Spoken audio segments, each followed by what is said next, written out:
وآخر دعواهم أن الحمد لله رب العالمين۔ صحیح بخاری کی روایت آپ نے سنی ہوئی ہوگی کہ جو شخص رات کو آنکھ کھلتی ہے، اور آج کل کھل ہی جاتی ہے جب بجلی چلی جاتی ہے، تو یہ بھی میں سمجھتا ہوں اللہ تعالیٰ کے کچھ فیصلے ہیں۔ کوئی نہیں بھی اٹھنا چاہتا تہجد کے لیے، اللہ ایک مرتبہ اٹھا دیتے ہیں، پھر کسی کی مرضی ہے اللہ کی اور قریب ہو جائے۔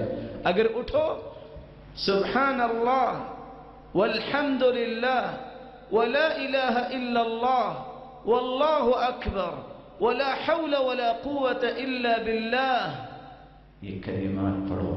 حدیث کہتی ہے جو الفاظ یہ پڑھ کے دعا کرے اس کی دعا رد نہیں ہوتی۔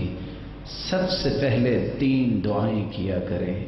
اللہ کے رسول جب کسی کے لیے دعا کرتے بدأ بنفسی، پہلے اپنے لیے دعا کرتے، تو آپ سب سے پہلے اٹھ کے دعا کیا کریں۔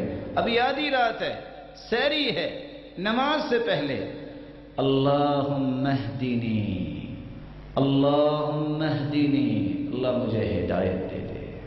دوسری دعا اللہم اشفی امی و ابی، اگر زندہ ہیں یا اللہ میری ماں اور میرے باپ کو شفا دے، واحفظہما، اور ان کی حفاظت فرما، بالخیر والعافیہ، خیر اور عافیت کے ساتھ، اور اگر دنیا سے جا چکے ہیں اللہم ارحمہما وارفع درجتہما، اللہ ان کو معاف فرما دے، ان کے درجے بلند فرما دے۔